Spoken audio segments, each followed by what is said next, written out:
Je crois en Dieu, le Père Tout-Puissant, Créateur du ciel et de la terre. Je crois en Jésus-Christ, son Fils unique, notre Seigneur, qui a été conçu du Saint-Esprit, et qui est né de la Vierge Marie. Il a souffert sous Ponce Pilate, il a été crucifié, il est mort, il a été enseveli. Il est descendu aux enfers. Le troisième jour, il est ressuscité des morts. Il est monté au ciel. Il siège à la droite de Dieu, le Père Tout-Puissant. Il viendra de là pour juger les vivants et les morts. Je crois en l'Esprit Saint. Je crois à la Sainte Église universelle, la communion des saints, la rémission des péchés, la résurrection de la chair et la vie éternelle. Amen.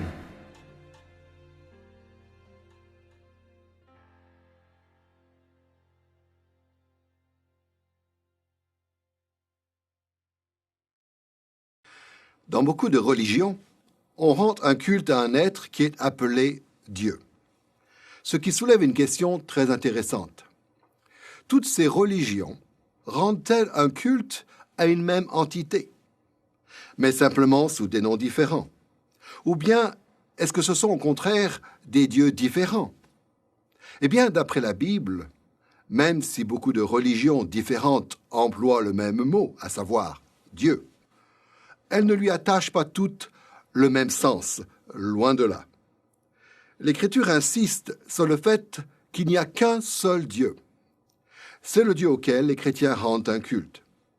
Ce qui veut dire que les dieux des autres religions sont des impostures, des idoles, des faux dieux. C'est la raison pour laquelle le christianisme a toujours beaucoup insisté sur le fait de connaître le Dieu de la Bible. C'est lui, le seul vrai Dieu, le seul qui a le pouvoir de créer, de détruire et de sauver. Ceci est la deuxième leçon de notre série consacrée au symbole des apôtres, et nous l'avons intitulée « Dieu le Père ». Dans cette leçon, nous allons étudier le premier article de foi du symbole des apôtres, à savoir celui qui parle de Dieu le Père, la première personne de la Trinité. Comme on l'a vu dans la leçon précédente, le symbole des apôtres est apparu sous des formes quelque peu différentes au cours des premiers siècles de l'Église. Mais il a pris la forme que nous lui connaissons en latin autour de l'an 700. Voici une traduction courante en français. Je crois en Dieu, le Père Tout-Puissant, Créateur du ciel et de la terre. Je crois en Jésus-Christ, son Fils unique, notre Seigneur, qui a été conçu du Saint-Esprit et qui est né de la Vierge Marie. Il a souffert sous Ponce Pilate, il a été crucifié, il est mort, il a été enseveli, il est descendu aux enfers. Le troisième jour, il est ressuscité des morts, il est monté au ciel, il siège à la droite de Dieu le Père Tout-Puissant, il viendra de là pour juger les vivants et les morts. Je crois dans l'Esprit Saint, je crois la Sainte Église universelle, la communion des saints, la rémission des péchés, la résurrection de la chair et la vie éternelle. Amen. Pour cette étude, nous avons divisé le symbole des apôtres en 5 parties principales. Les 3 premières concernent les 3 personnes de Dieu, à savoir le Père, le Fils et le Saint-Esprit. Ensuite, il y a une partie consacrée à l'Église et une dernière consacrée au salut.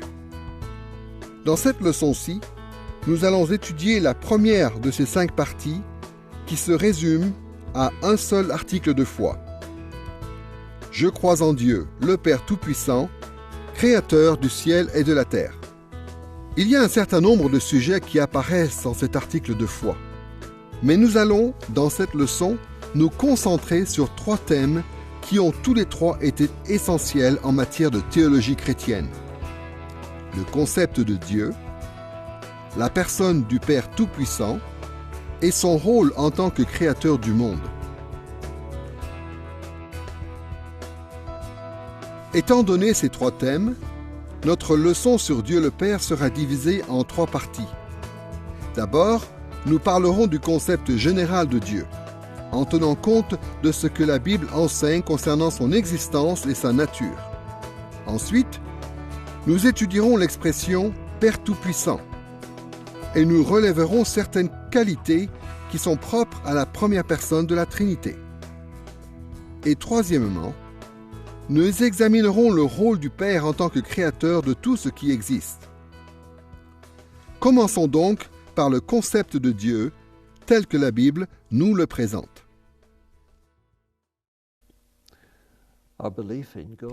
Ce que nous croyons sur Dieu conditionne en réalité ce que nous croyons sur tout le reste. Et donc, en termes de vision du monde, ça veut dire que Dieu est au centre et que tout le reste existe par rapport à lui. Ce genre de vision, centrée sur Dieu, n'est pas du tout conforme à la vision de notre culture, ce qui est plutôt centré sur soi, avec moi au centre, et qui voit tout le reste, y compris Dieu, comme existant par rapport à moi. Cette façon de voir les choses est totalement contraire à la vision biblique.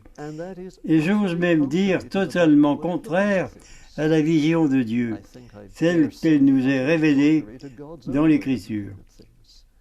Et donc, dans le cadre du ministère aujourd'hui, il est très important de dénoncer ce genre d'égocentrisme qui nous vient si naturellement et d'essayer de le remplacer par le théocentrisme, par une vision du monde centrée sur Dieu. Pour étudier cette idée fondamentale de Dieu, telle qu'on la découvre dans l'Écriture, on va réfléchir à deux choses. Tout d'abord, nous allons porter notre attention sur ce que les théologiens appellent souvent l'unicité de Dieu, c'est-à-dire le fait qu'il est le seul Dieu. Et d'autre part, nous étudierons la simplicité de Dieu, c'est-à-dire le fait qu'il est un seul Dieu, bien qu'il existe en trois personnes.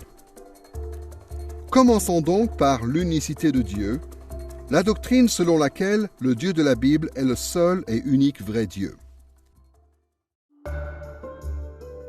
Au cours de notre étude sur l'unicité de Dieu, nous allons tout d'abord jeter un œil au polythéisme qui prévalait dans le monde pendant les premiers siècles de l'Église. Ensuite, nous parlerons du monothéisme qui affirme l'existence d'un seul Dieu.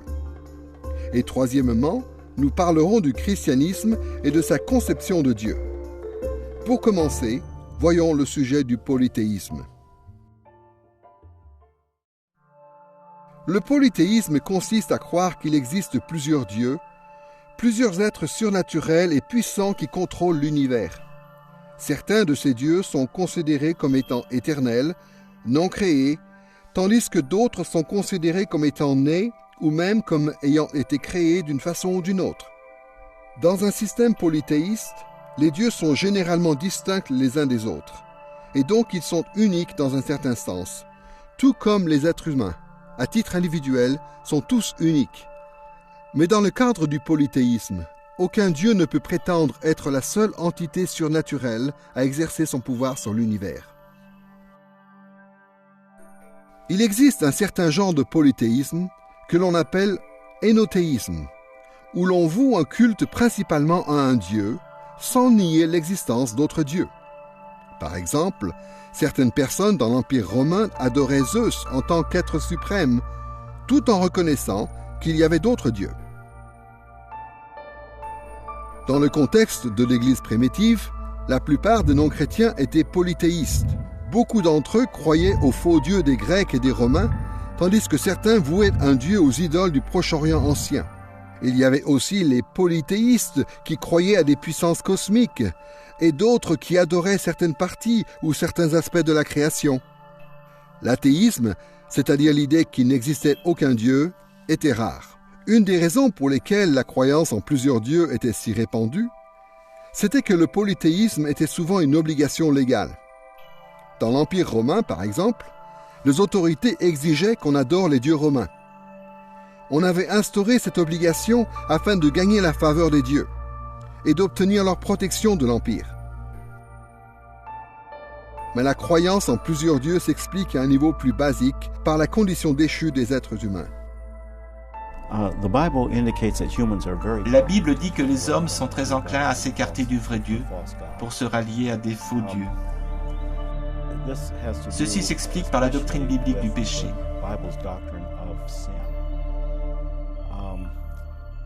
Ce n'est pas tellement dû au fait que nous sommes des créatures en rapport avec un créateur, mais plutôt au fait que nous sommes des créatures pécheresses en rapport avec Dieu. Le péché a pour effet de nous rendre aveugles, même pour ce qui est de reconnaître Dieu tel qu'il se révèle dans sa création. Et donc, étant livrés à nous-mêmes, nous allons en fait reconnaître comme Dieu ou reconnaître comme qualité divine ces choses qui ne sont pas du tout vraies en ce qui concerne Dieu. Autrement dit, nous allons nous fabriquer nos propres dieux et les substituer au vrai Dieu. Comme l'enseigne l'Écriture, tout le monde sait bien, en son fort intérieur, qu'il est impossible que l'univers ait pu apparaître indépendamment d'un créateur divin.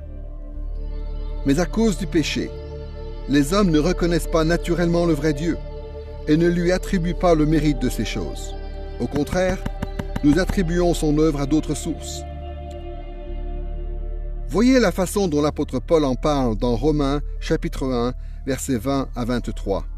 En effet, les perfections invisibles de Dieu, sa puissance éternelle et sa divinité se voient fort bien depuis la création du monde, quand on les considère dans ses ouvrages. Ils sont donc inexcusables, puisqu'ayant connu Dieu, ils ne l'ont pas glorifié comme Dieu et ne lui ont pas rendu grâce. Mais ils se sont égarés dans de vains raisonnements, et leur cœur sans intelligence a été plongé dans les ténèbres.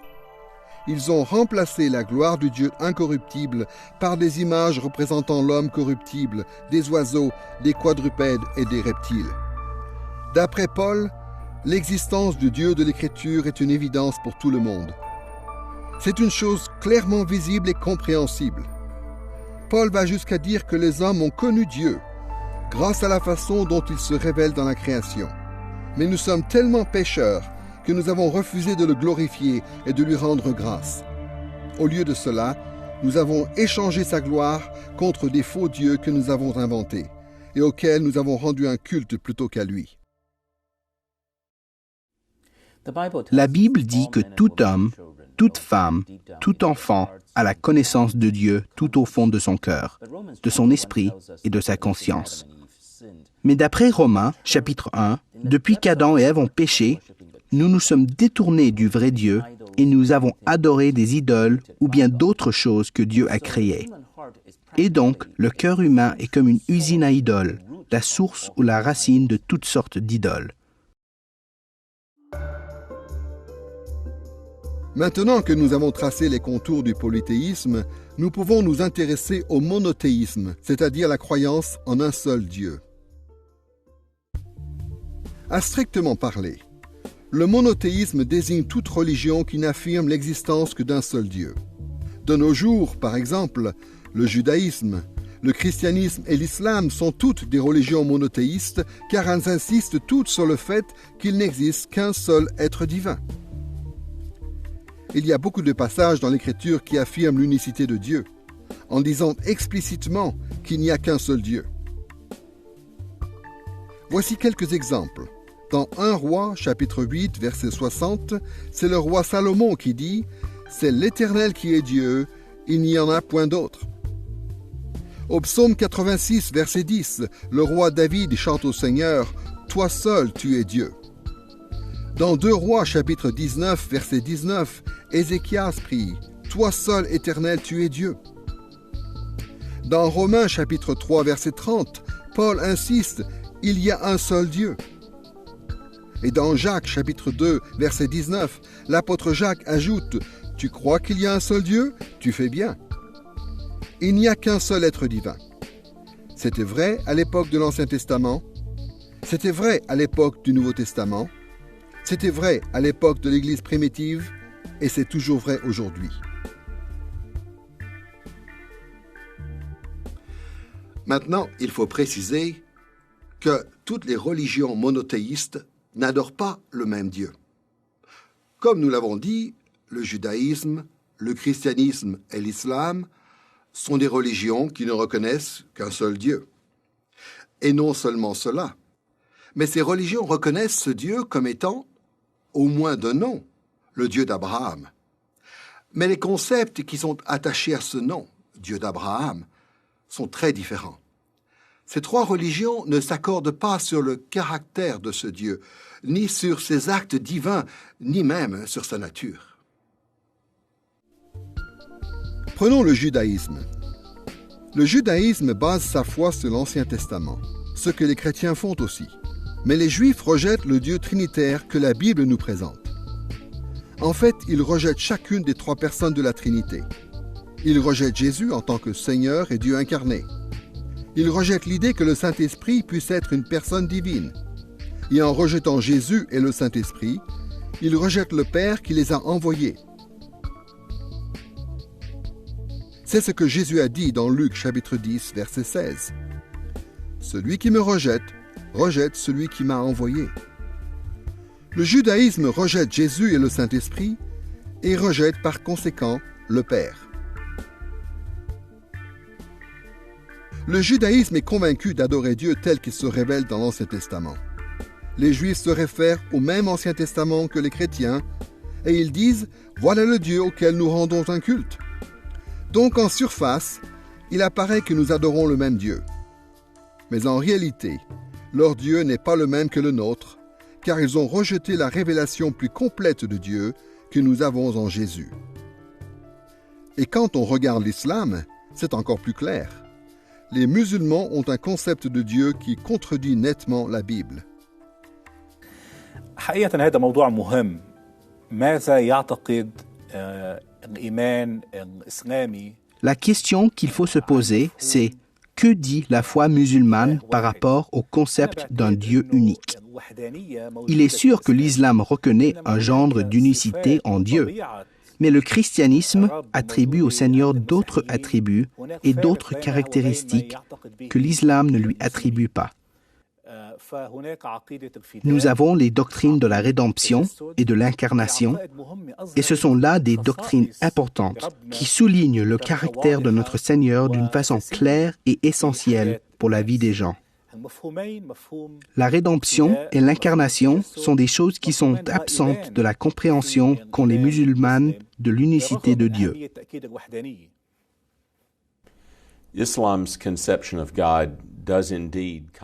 Le concept de Dieu dans l'islam contredit effectivement la Bible. Et un des exemples les plus clairs se trouve dans la façon dont l'islam affirme que Dieu est une monade non différenciée. Pour expliquer ce terme un peu technique, disons que dans l'islam, Dieu est absolument un, et il n'y a pas de pluralité en lui. En théologie chrétienne, nous sommes résolument monothéistes, c'est-à-dire que nous croyons qu'il n'y a qu'un seul Dieu. Un des tout premiers credos de la Bible, c'est « Écoute Israël, l'Éternel ton Dieu, l'Éternel est un ». Donc, depuis le tout début, la tradition théologique judéo-chrétienne est vigoureusement monothéiste. Et donc, les chrétiens sont monothéistes. Mais beaucoup de nos amis musulmans ne le pensent pas. Ils pensent que nous sommes trithéistes. Et ils pensent même que nous croyons au Père, à la Mère et au Fils. Parce que le prophète Mahomet n'avait pas bien compris quelle était la doctrine chrétienne de Dieu. Mais la doctrine chrétienne de la Trinité, d'après laquelle le Dieu unique existe éternellement en trois personnes, le Père, le Fils et le Saint-Esprit, qui ne sont pas simplement des modes de manifestation différents d'une même divinité, ni simplement des métaphores du Dieu unique, mais qui représentent une réelle communion entre trois personnes au sein de ce Dieu unique. Cette doctrine est une conception de Dieu radicalement différente de ce que l'on trouve dans l'islam. Donc le judaïsme, le christianisme et l'islam sont toutes les trois des religions monothéistes. Toutes les trois se distinguent du polythéisme car elles nient le fait qu'il y ait plusieurs dieux. Mais elles se distinguent aussi les unes des autres car elles ont chacune leur propre doctrine concernant qui est Dieu.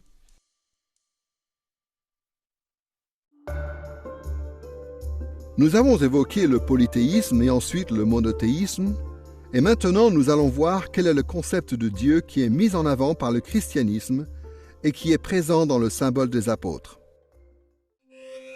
Ce qui est dit de Dieu dans le symbole des apôtres est assez simple.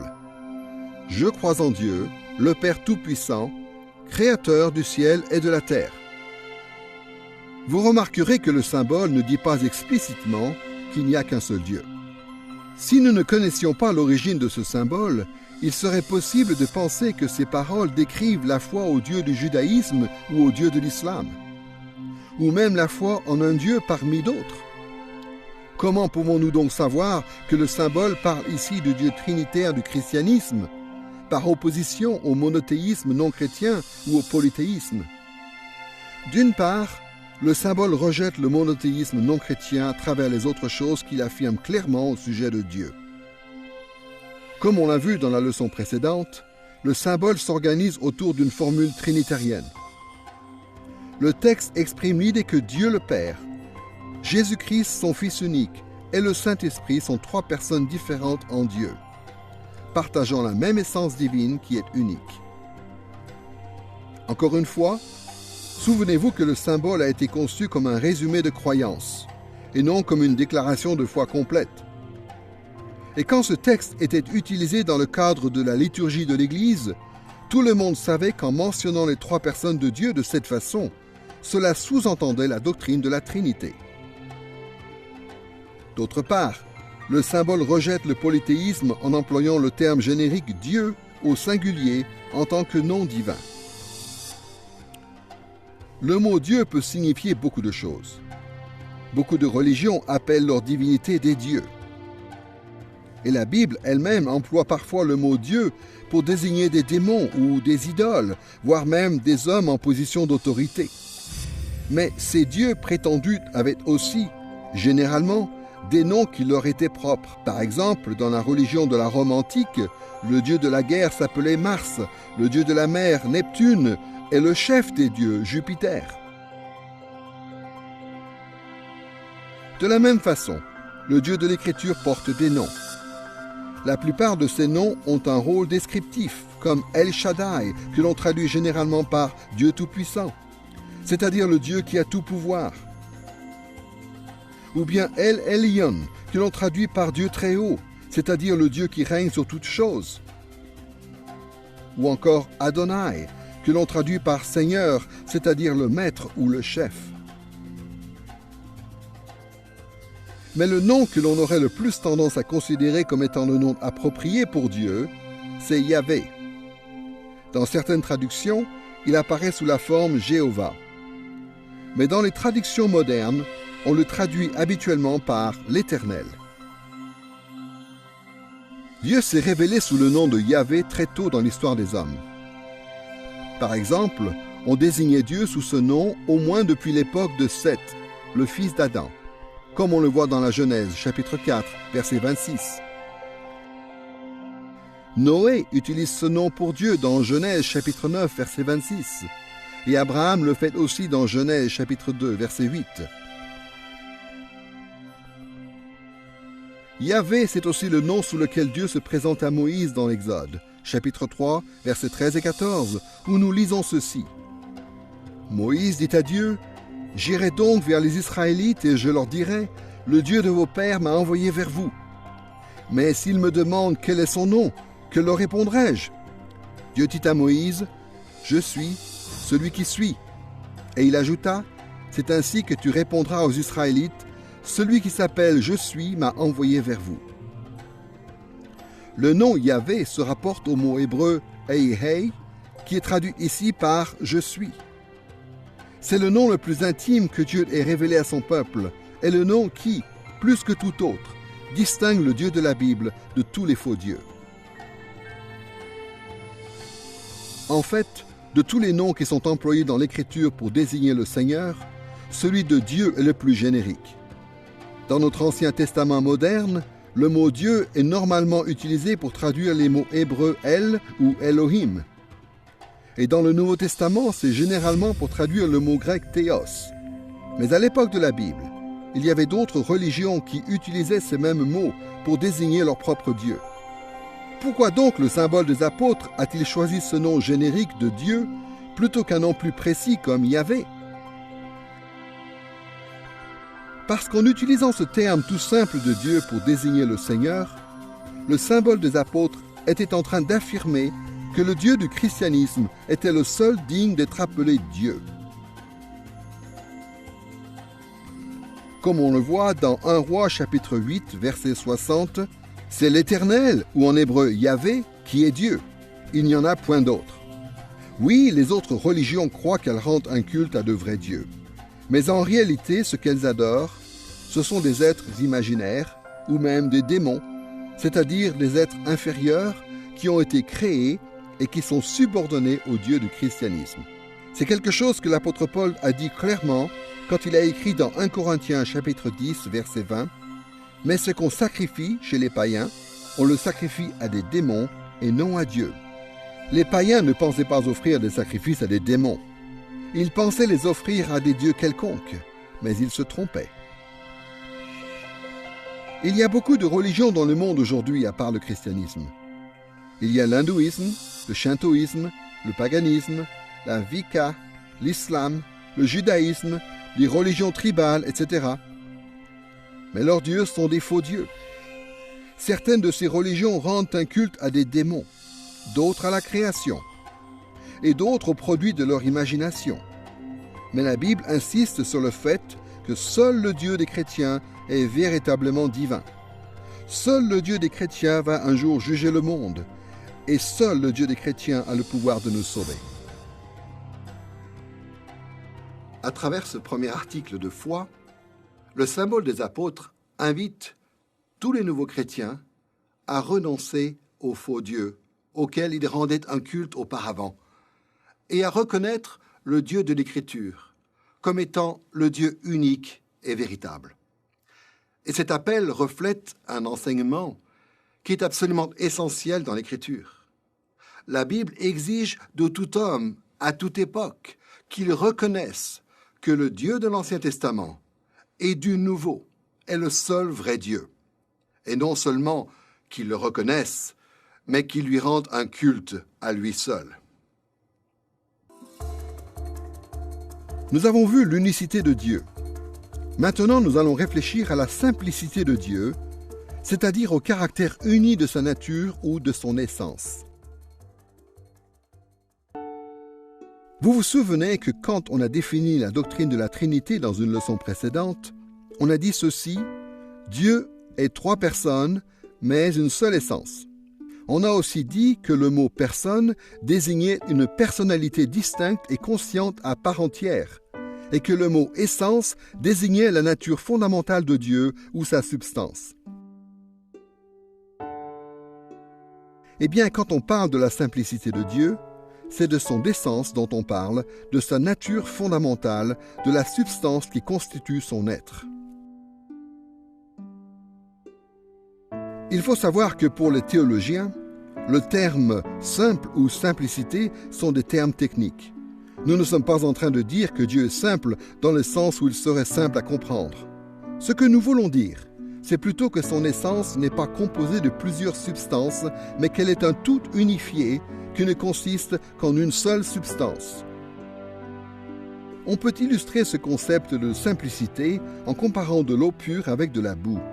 D'un côté, on a de l'eau, que l'on pourrait considérer comme étant une substance unique et simple. Cette eau n'est faite que d'eau.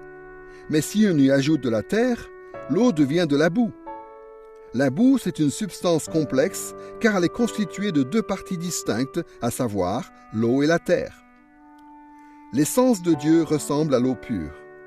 Elle n'est constituée que d'une seule substance. Mais pourquoi est-ce important de le savoir? Pourquoi le christianisme insiste-t-il sur le fait que Dieu est simple et qu'il n'est pas constitué de plusieurs substances différentes? Pour répondre à cette question, regardons de nouveau la doctrine de la Trinité. La doctrine de la Trinité dit que Dieu est trois personnes, mais une seule essence.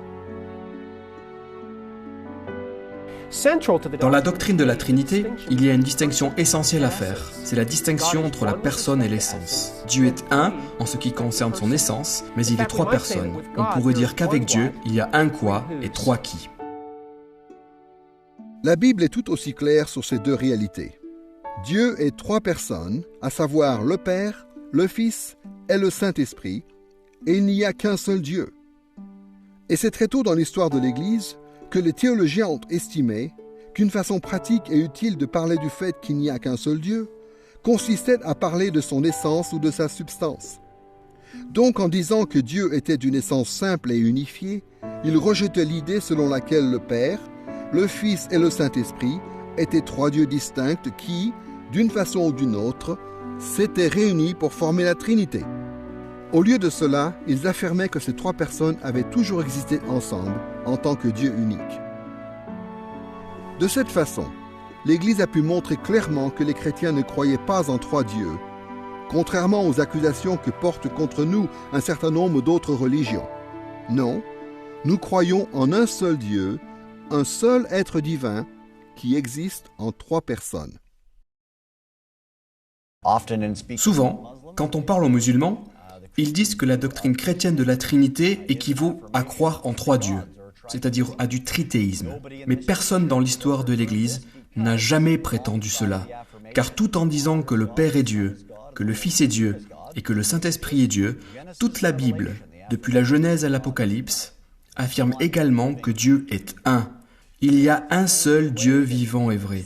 Et donc, la seule façon de rendre compte de toute la révélation de Dieu consiste à dire « il y a un Dieu et un seul ». Le Père, le Fils et le Saint-Esprit sont ce Dieu. Le langage de l'Église a été de dire que ces trois personnes subsistent en un seul Dieu, mais en tant que trois personnes. Et c'est pourquoi nous ne prétendons pas qu'il y a trois dieux, un seul Dieu, mais en trois personnes. C'est ce que l'Écriture enseigne, c'est ce que l'Église croit, et c'est ce qui nous distingue en fait de toutes les autres religions.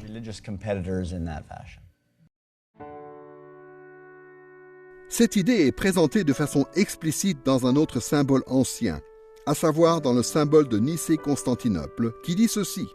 Jésus-Christ, le Fils unique de Dieu, né du Père, est d'une même substance que le Père. Puisque le symbole des apôtres a un caractère plus basique que le symbole de Nicée-Constantinople, ce détail n'y est pas mentionné explicitement. Mais cette idée y est quand même sous-entendue dans la mesure où le symbole des apôtres montre que nous croyons en un seul Dieu qui existe en trois personnes. Le fait que les chrétiens croient en un seul Dieu qui existe en trois personnes comporte beaucoup de conséquences pour la vie chrétienne. Par exemple, le culte traditionnel chrétien a toujours été pleinement trinitarisme. Nous adorons les trois personnes de la Trinité et nous présentons à chacune nos chants de louange et nos prières. Négliger une personne de la Trinité en faveur d'une autre consiste à négliger Dieu lui-même. Nous devons honneur, obéissance et amour au Père, au Fils et au Saint-Esprit, car tous les trois sont un seul Dieu.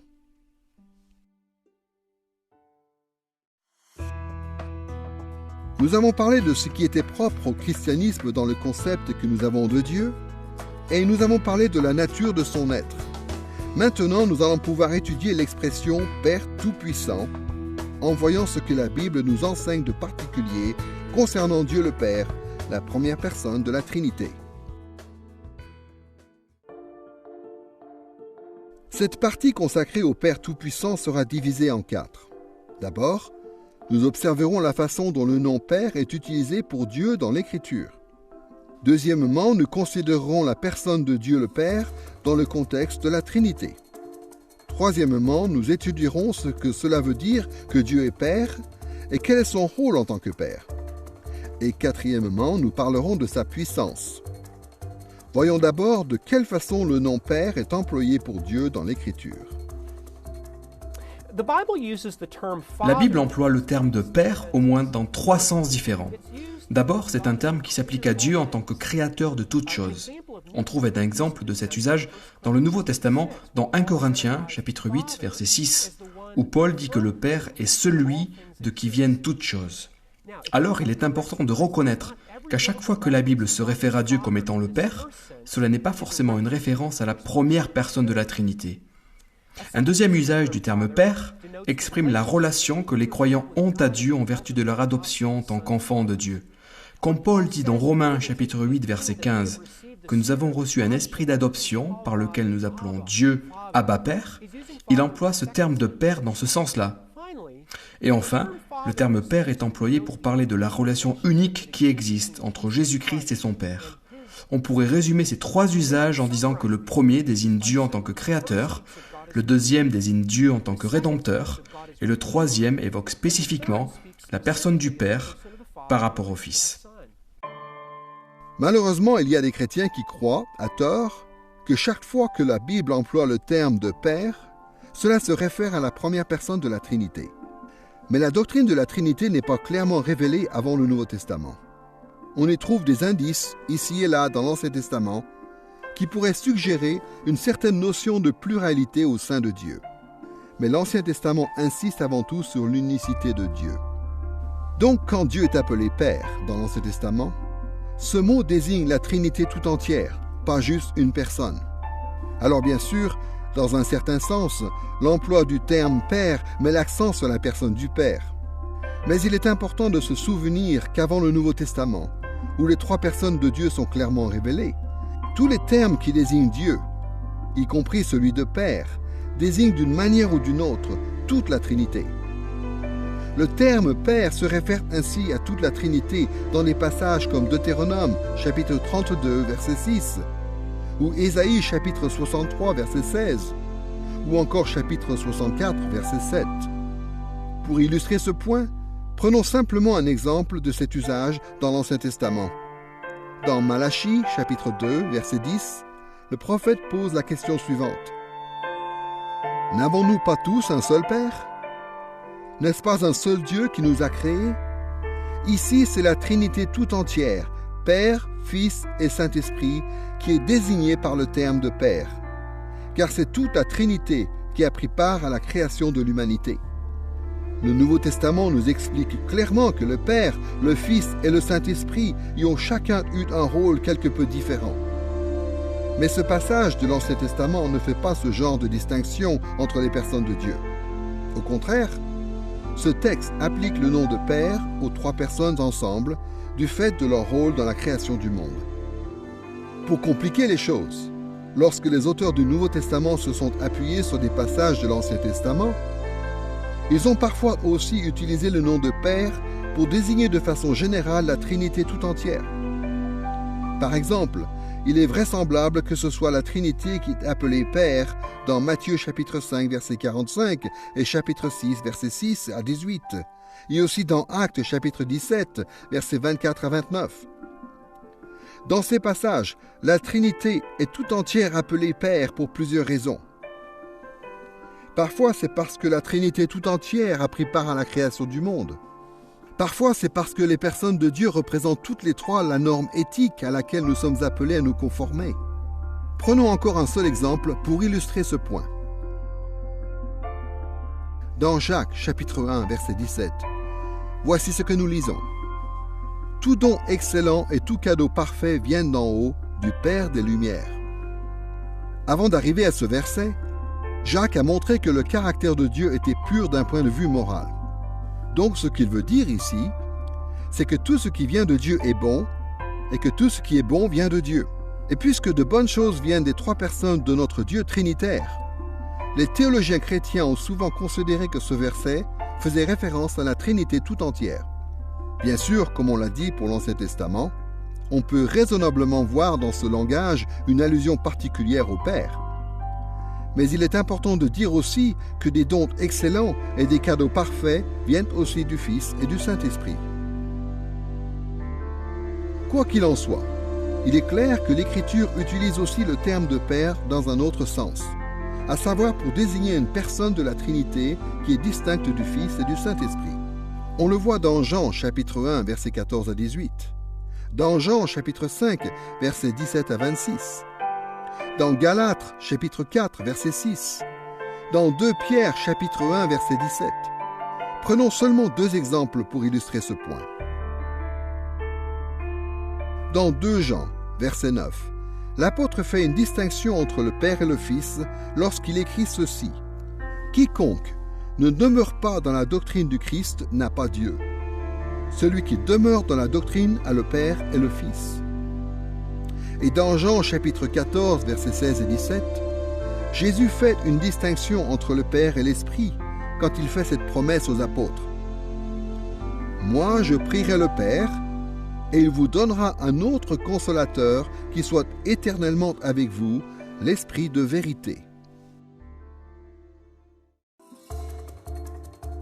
Maintenant que nous avons vu la façon dont le nom Père était employé dans l'Écriture pour désigner tantôt la Trinité tout entière, tantôt la première personne de la Trinité, nous allons considérer spécifiquement la personne de Dieu le Père telle qu'elle se distingue des deux autres personnes de la Trinité. Le rapport du Père avec le Fils et avec le Saint-Esprit peut être décrit de diverses manières. Mais dans l'histoire de la théologie, il y a eu deux approches principales. Ces deux approches, plus précisément, consistent à parler de la Trinité ontologique et de la Trinité économique. Dans ces deux perspectives, il s'agit de la même Trinité, à savoir le Père, le Fils et le Saint-Esprit, mais ce sont différents aspects de la relation entre les trois personnes de la Trinité qui sont mis en évidence. D'une part, on parle habituellement de la Trinité ontologique quand on veut se concentrer sur l'être de Dieu.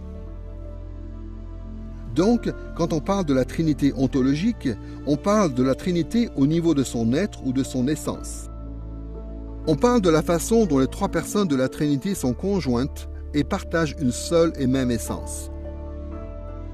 Dans cette perspective qui est celle de l'ontologie, les trois personnes de Dieu sont infinies, éternelles et immuables. Les trois ont les mêmes attributs essentiels en termes de sagesse, de puissance, de sainteté, de justice, de bonté et de vérité. Par ailleurs, on parle habituellement de la Trinité économique quand on veut parler de la façon dont les personnes de Dieu interagissent les unes avec les autres, c'est-à-dire la relation qu'elles ont les unes aux autres en tant que personnes distinctes.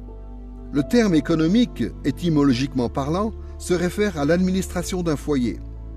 Donc, quand on parle des aspects économiques de la Trinité, on est en train de décrire la façon dont le Père, le Fils et le Saint-Esprit se comportent les uns vis-à-vis des autres en tant que personnalités individuelles distinctes. Quand on considère la Trinité sous cet angle économique, on voit que chaque personne de la Trinité a des responsabilités différentes, un degré d'autorité différent et un rôle différent qui lui est attribué, avec des tâches différentes à accomplir. Le Père, le Fils et le Saint-Esprit communiquent entre eux. Ils concluent des accords entre eux. Ils agissent les uns sur les autres. Il y a entre eux beaucoup d'interactions. Sous l'angle ontologique comme sous l'angle économique, on dit du Père qu'il est la première personne. Le Père est appelé la première personne de la Trinité ontologique car il est dit du Fils qu'il est né du Père et il est dit du Saint-Esprit qu'il procède du Père. Écoutez ce qui est écrit dans 1 Jean chapitre 4 verset 9 concernant l'idée selon laquelle le Père a engendré le Fils. Voici comment l'amour de Dieu a été manifesté envers nous. Dieu a envoyé son Fils unique dans le monde afin que nous vivions par lui. Dans ce verset, l'adjectif unique vient du mot grec monogenes, qui veut dire étymologiquement le seul venu à l'existence. Malheureusement, il y avait des gens dans l'Église primitive qui pensaient que cela voulait dire que le Fils avait été créé et donc qu'il n'était pas pleinement divin. Même aujourd'hui, il y a des sectes qui nient la divinité du Fils à cause de ce terme, monogenes. Pour contrer ce faux enseignement, les chrétiens ont pris l'habitude de dire que le Fils était éternellement engendré par le Père. Cette façon de parler souligne le fait qu'il n'y a jamais eu un moment où le Fils n'existait pas. Écoutez ce que dit Jésus concernant l'endroit d'où procède le Saint-Esprit dans Jean chapitre 15, verset 26. « Quand sera venu le Consolateur que je vous enverrai de la part de Dieu, l'Esprit de vérité qui provient du Père, il rendra témoignage de moi. » Le verbe qui est traduit ici par « provient » est le mot grec « ekroreomai » que l'on traduit parfois par « procède ». Historiquement, on a estimé que ce verset faisait référence à la source de l'existence du Saint-Esprit. Malheureusement, des passages comme celui-ci ont conduit certaines personnes à croire que le Saint-Esprit n'était pas éternel, ni pleinement divin. Donc la théologie chrétienne historique a pris soin d'insister sur le fait que le Saint-Esprit est un membre à part entière de la Trinité et qu'il est pleinement divin, même si dans sa personne, il procède éternellement du Père. Le Père est donc appelé la première personne de la Trinité ontologique, mais il est aussi la première personne de la Trinité économique. Du point de vue économique, le Père est appelé la première personne car il a autorité sur les deux autres, un peu comme un père humain a autorité sur son foyer. Le Père a autorité sur le Fils à différents égards. Par exemple, le Fils fait la volonté du Père, comme on le voit dans Jean, chapitre 6, verset 40. Et le Fils reçoit son autorité et son royaume du Père, d'après des passages comme Éphésiens, chapitre 1, verset 20 à 22. En fait, l'Écriture nous dit à plusieurs reprises que la royauté du Fils est subordonnée à la royauté du Père. On le voit par exemple dans le fait que Jésus est assis à la droite du Père, c'est-à-dire à la droite du trône de Dieu, comme dans Psaume 110, verset 1, et dans Hébreux, chapitre 1, verset 3. La droite de Dieu représente un formidable statut d'honneur et de puissance, mais ce n'est pas le trône lui-même. Et en fin de compte, on sait que le Fils va remettre son royaume au Père, comme le dit Paul dans 1 Corinthiens, chapitre 15, verset 24.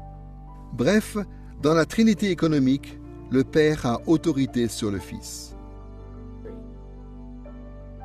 La question de la relation entre le Père, le Fils et l'exercice de l'autorité est une question complexe. Il faut y penser en termes de distinction des rôles qu'ont le Père et le Fils au sein de la Trinité, et du fait que le Fils, dans son rôle, se soumet volontairement au Père. Il est venu sur terre pour se soumettre à la volonté du Père, qui exerce toute autorité. Mais en même temps, cette relation est caractérisée par l'amour. Le Père aime le Fils, et le Fils aime le Père. Et chacun cherche à satisfaire et à honorer l'autre au sein de la Trinité. Il faut donc tenir compte à la fois des rôles respectifs qu'ils ont, mais aussi de l'amour qui caractérise leur relation. De même, le Père a autorité sur l'Esprit. Par exemple, il est souvent dit que c'est le Père qui envoie l'Esprit, comme on le voit dans Luc chapitre 11, verset 13, et dans Éphésiens chapitre 1, verset 17. On apprend aussi que c'est le Père qui a oint le Fils d'Esprit Saint, dans Actes chapitre 10, verset 38. Tout au long de l'Écriture, le Saint-Esprit est présenté comme l'agent du Père dans le monde, qui reçoit ses instructions du Père et qui accomplit la volonté du Père. Dans la Trinité économique, le Père a autorité sur le Saint-Esprit, tout comme il a autorité sur le Fils. L'autorité du Père est toujours caractérisée par l'amour. L'autorité du Père, c'est une autorité qui aime le Fils, qui veut que le Fils soit glorifié, tout comme le Fils veut que le Père soit glorifié. Et en fin de compte, s'il y a entre eux un même amour, entre le Père, le Fils et le Saint-Esprit, alors l'idée même qu'il puisse y avoir un conflit de volonté entre le Père, le Fils et le Saint-Esprit devient quelque peu comique. Car si le Fils de toute éternité et le Saint-Esprit de toute éternité ont le désir de faire la volonté du Père, et si le Père de toute éternité a le désir de glorifier et d'honorer le Fils et l'Esprit, alors au sein de Dieu, il y a essentiellement une volonté unanime, un amour unanime, parce que la communion de la Trinité représente un être unanime.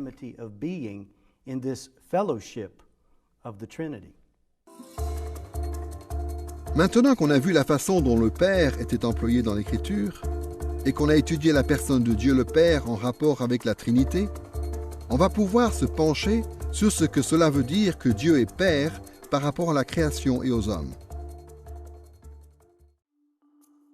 Avant de parler du fait que Dieu est Père, il faut bien noter qu'un grand nombre de passages de l'Écriture où il est question de Dieu comme Père sont des passages qui proviennent de l'Ancien Testament, avant que Dieu ait clairement révélé sa nature trinitaire. Dans ces passages, le mot Père désigne avant tout la Trinité dans son intégralité et pas juste la personne du Père. Ceci dit, le Nouveau Testament, quant à lui, associe le caractère paternel de Dieu principalement à la personne du Père. Il est donc légitime de voir dans ces passages de l'Ancien Testament une certaine allusion à la personne du Père. Le fait que Dieu soit Père est une notion que l'on pourrait étudier sous de nombreux angles. Mais nous allons nous concentrer sur 3 idées principales que nous trouvons dans l'Écriture. D'abord, nous verrons le rôle du Père en tant que créateur.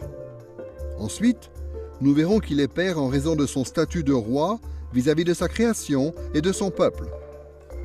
Et troisièmement, nous nous attacherons à l'idée selon laquelle il est Père en tant que chef de famille pour son peuple. Commençons par le rôle de Père en tant que créateur. Au sens le plus large du terme, l'Écriture désigne parfois Dieu comme étant le Père de tout ce qu'il a créé. C'est une idée que l'on trouve par exemple dans des passages comme Deutéronome chapitre 32 verset 6, dans Ésaïe chapitre 43 versets 6 et 7 et chapitre 64 verset 7, et Malachie chapitre 2 verset 10 et dans Luc chapitre 3 verset 38. À titre d'exemple, écoutez ce que dit l'apôtre Paul aux Athéniens dans Actes, chapitre 17, versets 26 à 28. Il a fait que toutes les nations humaines, issues d'un seul homme, habitent sur toute la surface de la terre. Il a déterminé les temps fixés pour eux et les bornes de leur demeure. Et c'est ce qu'ont dit aussi quelques-uns de vos poètes. Nous sommes aussi de sa race. Dans ce passage, Paul cite les poètes Cléante et Aratus, qui avait dit que Zeus était le père des êtres humains parce que c'est lui qui les avait créés. Bien sûr, Paul est en train de dire que c'est le Dieu de la Bible qui est le véritable créateur et pas Zeus.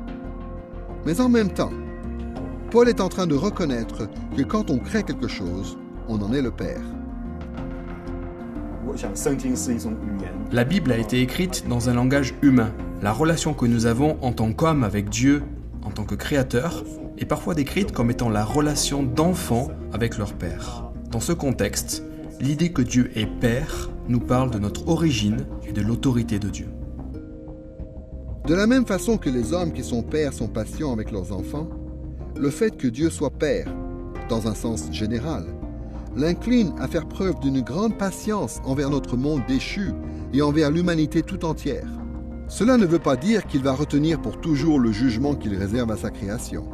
Mais cela explique pourquoi il est si lent à la colère et si riche en miséricorde. Comme nous le voyons au psaume 145, versets 8 et 9. L'Éternel fait grâce, il est compatissant, lent à la colère et rempli de bienveillance. L'Éternel est bon envers tous, et ses compassions s'étendent sur toutes ses œuvres.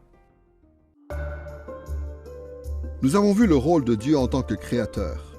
Maintenant, nous allons voir en quoi le fait que Dieu soit Père est lié à son rôle de roi. Dans le Proche-Orient ancien, les gens parlaient souvent des rois comme étant leurs pères, et les rois parlaient souvent de leur peuple comme étant leurs enfants. C'est un langage que l'on retrouve aussi dans l'Écriture. Par exemple, les Israélites appelaient le roi David leur père parce qu'il avait été leur roi. Bien sûr, il y avait certains Israélites qui étaient des descendants directs de David, donc pour eux, il était leur père dans un sens plus littéral. Mais quand les Israélites tous ensemble se référaient à David comme à leur père, l'idée qui était sous-entendue, c'était qu'il était leur roi. Écoutez par exemple les acclamations de la foule dans Marc chapitre 11 verset 10. « Béni soit le règne qui vient, le règne de David, notre père. » Dans ce verset, l'idée de David comme père est explicitement liée à sa royauté. De façon similaire, dans Actes, chapitre 4, versets 25 et 26, l'Église loue Dieu en ces mots. « C'est toi qui as dit par l'Esprit Saint, de la bouche de notre Père, ton serviteur David, pourquoi les nations sont-elles agitées, et les peuples ont-ils eu de vaines pensées? Les rois de la terre se sont dressés, et les chefs se sont ligués contre le Seigneur et contre son oint. » Ici encore, David est appelé le Père d'Israël, parce que c'était lui qui avait été oint par Dieu. Et c'était lui le roi qui était assis sur le trône du Seigneur et qui conduisait Israël dans la guerre contre les nations ennemies. Mais pourquoi les anciens disaient-ils de leur roi qu'ils étaient leur père? Dans le monde antique, les rois s'adjugeaient le nom de père parce qu'ils estimaient avoir un rôle paternel vis-à-vis de leur peuple, c'est-à-dire qu'ils prenaient soin de leur peuple, qu'ils pourvoyaient aux besoins du peuple, qu'ils le protégeaient, etc. En réalité, c'était là tout simplement un genre de propagande. puisque la plupart des rois, à cette époque-là, ne s'intéressaient qu'à eux-mêmes et ne s'occupaient pas tellement de leur peuple. Mais en même temps, quand Dieu se révèle à Israël, il utilise cette façon de penser habituelle qui fait du roi un père. En l'occurrence, le fait que Dieu soit notre Père, qu'il soit notre Père royal, notre Père impérial, ce n'est pas de la propagande, c'est la vérité. Dieu prend soin de nous, il pourvoit à nos besoins, il nous protège comme le ferait un père. Il est donc le Père de son empire tout entier, le Père de son royaume. Tout comme les rois humains étaient appelés les pères de leurs nations respectives, Dieu était lui aussi appelé Père parce qu'il était le grand roi qui régnait au-dessus de tous les rois du monde et qui régnait de façon particulière sur son peuple élu, la nation d'Israël. Écoutez la façon dont Ésaïe, chapitre 63, versets 15 et 16, parle du fait que l'Éternel est un Père. « Regarde du ciel et vois de ta demeure sainte et splendide. Où sont ta jalousie et ta vaillance? Le frémissement de tes entrailles et tes compassions se refusent à moi. C'est toi cependant qui es notre Père. C'est toi, Éternel, qui es notre Père, qui, dès l'éternité, t'appelle notre Rédempteur. » Dieu est appelé Père ici parce qu'il siège sur le trône céleste. Il règne sur l'ensemble de la création et plus spécifiquement sur Israël et sur Juda. Plus précisément, cette requête a pour objet l'intervention du roi divin pour qu'il conduise ses armées dans la bataille et qu'il rachète son peuple à travers la défaite de leurs ennemis. Quand on sait que notre roi divin se préoccupe de nous de la même façon qu'un père se préoccupe de ses enfants, cela devrait nous rassurer et nous remplir de confiance. Seuls, nous sommes incapables d'affronter le mal tout autour de nous. Mais notre roi divin nous aime comme un père et il est disposé à nous aider. C'est là en fait une des idées que Jésus a enseignées à travers le Notre Père, lorsqu'il a dit à ses disciples de s'adresser à Dieu en ces termes, « Notre Père qui es aux cieux ». Dans cette parole de Notre Père, Dieu est reconnu comme étant notre Père qui est dans le ciel. Et tout au long de la Bible, l'image du ciel ou des cieux représente la même chose, à savoir la salle du trône de Dieu, le lieu où il siège et depuis lequel il exerce son règne. Donc, quand Jésus enseigne à ses disciples de dire dans leur prière « Notre Père qui est aux cieux », ce qu'il voulait dire, c'était que les disciples devaient s'adresser à Dieu comme à leur Père royal, comme au Père divin qui est assis sur son trône au ciel. Nous pouvons être sûrs que Dieu va nous donner notre pain quotidien, qu'il va nous pardonner nos péchés, qu'il ne va pas nous soumettre à la tentation et qu'il va nous préserver du mal, précisément parce qu'en tant que roi qui nous aime, il a à la fois la puissance et le désir de faire ces choses.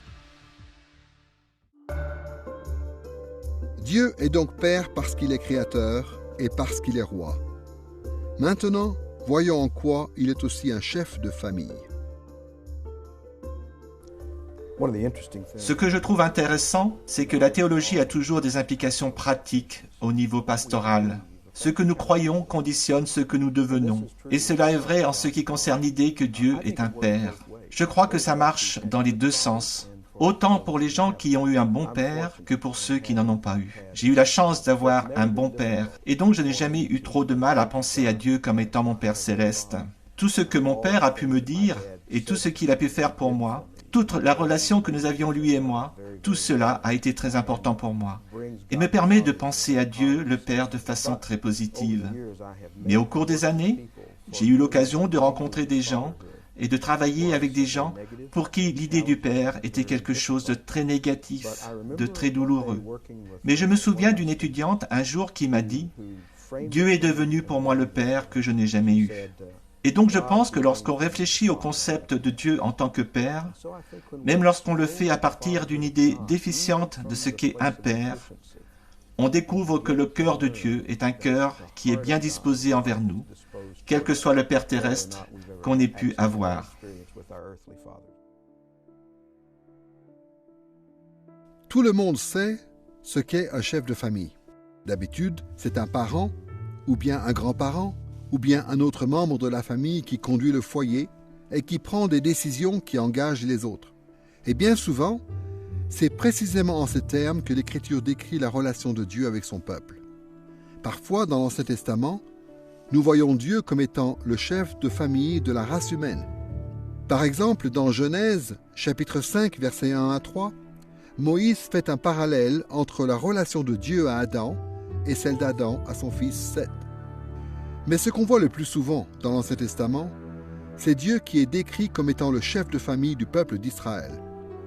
Nous le voyons dans la façon dont Dieu prend soin de son peuple dans des passages comme Deutéronome, chapitre 1, verset 31, Psaume 103, verset 13, et Proverbes, chapitre 3, verset 12. Prenons par exemple les paroles du Seigneur dans Osée, chapitre 11, verset 1. « Quand Israël était jeune, je l'aimais, et j'ai appelé mon fils hors d'Égypte. » Dans ce passage, le Seigneur se présente comme un parent qui a aimé Israël depuis son enfance. Dieu est aussi présenté comme étant le chef de famille d'Israël dans Nombre, chapitre 12, verset 7, où le Seigneur parle de Moïse en disant « Mon serviteur Moïse est fidèle dans toute ma maison. » Le mot qui est traduit par « maison » ici est le mot hébreu « bayit ». C'est le mot qui, habituellement, désigne non seulement une maison en tant qu'édifice, mais encore tous ceux qui l'habitent. Ici, Moïse est présenté comme un fils ou un serviteur qui occupe la fonction de responsable des gens et des affaires qui appartiennent au chef de la maisonnée, ce qui sous-entend que Dieu lui-même est le chef de famille du peuple d'Israël. Cette idée de Dieu comme chef de famille de son peuple, on la retrouve évidemment dans le Nouveau Testament. Dans Matthieu chapitre 7, versets 9 à 11, et dans Luc chapitre 11, versets 11 à 13, Jésus dit que le Père répond à nos prières, tout comme les pères terrestres pourvoient aux besoins de leurs enfants. Dans Jean chapitre 1, versets 12 et 13, tout comme dans 1 Jean chapitre 2, verset 29 et chapitre 3, verset 1, nous voyons que le Père nous aime parce que nous avons été faits membres de sa famille. Et dans Hébreux chapitre 12, versets 5 à 10, nous voyons que le Seigneur nous corrige pour notre bien, de la même façon que les pères terrestres corrigent leurs enfants. Et dans des passages comme dans 1 Timothée chapitre 3, verset 15 et 1 Pierre chapitre 4, verset 17, nous voyons que l'Église est appelée la maison de Dieu, c'est-à-dire la famille de Dieu. À mon avis, le fait que Dieu soit un père a des applications immenses au niveau pastoral. Une des choses qu'on voit tout de suite, c'est Dieu égale un père. C'est un aspect très important du caractère de Dieu. Et donc, on découvre très vite que la famille, ça doit être quelque chose de très, très important pour Dieu. On peut en être sûr rien qu'à partir de Deutéronome chapitre 6, où Dieu dit « Écoutez, voici comment je vais perpétuer la loi et l'amour de Dieu. Ce sera à travers les familles. Ce sera à travers les interactions des parents avec leurs enfants. » C'est dans ce contexte qu'il se passe beaucoup de choses, et des choses importantes. La famille, c'est extrêmement important pour Dieu. Je crois qu'on peut aussi voir que les pères ont un rôle crucial dans la famille. Et il y a là des implications au niveau pastoral que l'on peut observer partout dans le monde. Là où les pères sont solides, la culture est solide. Là où les pères faiblissent, il y a une dynamique négative qui s'installe dans la culture. Et les mères ne peuvent tout simplement pas remplacer les pères. Bien sûr qu'il nous faut aussi des mères solides, mais les pères ont un rôle tout à fait déterminant. Et je pense que c'est une dynamique que l'on voit dans le fait que Dieu est père. Ce que je constate, c'est que là où il y a un manque de pères, il y a davantage de maltraitance, il y a une perte en éducation, il y a une criminalité plus importante. La culture devient globalement dysfonctionnelle quand on a une idée assez pauvre de ce qu'est un père, et c'est ce qui arrive quand on a une idée assez pauvre de Dieu en tant que père. Nous avons parlé du nom de Père, de la personne du Père et du rôle de Père en ce qui concerne le Père Tout-Puissant. Maintenant, nous allons examiner la puissance illimitée qu'il a et qui lui permet d'accomplir sa volonté. Regardons de nouveau le premier article de foi du symbole des apôtres. Il est dit « Je crois en Dieu, le Père Tout-Puissant, Créateur du ciel et de la terre. » Quand le symbole des apôtres dit que Dieu le Père est tout-puissant, cela veut dire qu'il a une puissance illimitée et inégalée. En théologie, on parle habituellement de la puissance de Dieu en termes d'omnipotence. Le préfixe « omni » veut dire « tout » et le mot « potence » vient du mot latin qui veut dire « puissant ». La puissance de Dieu est illimitée, car il a la capacité et la force d'accomplir tout ce qu'il veut. Et sa puissance est inégalée, car il est le seul à posséder ce genre de puissance. Nous allons réfléchir à ces deux aspects de la puissance du Père que nous venons de mentionner, à savoir le fait qu'elle est illimitée et qu'elle est inégalée. Commençons par le caractère illimité de sa puissance. L'Écriture présente le Père comme ayant la puissance de faire tout ce qu'il veut. Cette puissance illimitée se manifeste de toutes sortes de différentes manières. L'Écriture dit de Dieu qu'il a la puissance de créer l'univers et de le détruire. Elle dit qu'il est capable de maîtriser la nature, de vaincre ses ennemis, de conduire et de contrôler les régimes politiques, de réaliser de puissants miracles et de sauver son peuple. Écoutez la façon dont les prophètes Jérémie parlent du Seigneur dans Jérémie chapitre 10, versets 10 à 16. « L'Éternel est Dieu en vérité, lui le Dieu vivant est le roi éternel. La terre tremble devant sa colère, et les nations ne supportent pas sa fureur. Il a fait la terre par sa puissance, il a fondé le monde par sa sagesse, il a étendu les cieux par son intelligence. Lorsqu'il donne de la voix, les eaux s'amassent dans le ciel. Il fait monter les nuages du bout de la terre. Il produit les éclairs pour la pluie. Il fait sortir le vent de ses réserves. C'est lui qui façonne tout, et Israël est la tribu de son héritage. L'Éternel des armées est son nom. En fin de compte, c'est Dieu qui contrôle tout aspect du monde créé. Il a le pouvoir de faire tout ce qu'il veut. Dans Ésaïe chapitre 46, versets 11 et 12, Dieu lui-même récapitule ce qu'il est capable de faire. « Mon projet tiendra bon, et j'exécuterai tout ce que je désire. Ce que j'ai dit, je le fais arriver. Ce que j'ai conçu, je l'exécute. »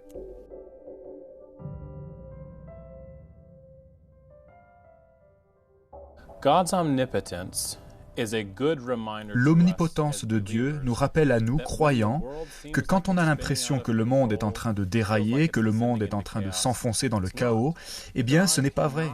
Il est impossible que Dieu soit lié par une force ou une puissance qui lui soit supérieure. Le monde, malgré ce qu'on peut penser, ne déraille pas. Dieu est souverain et nous pouvons être certains que sa puissance n'a pas été renversée.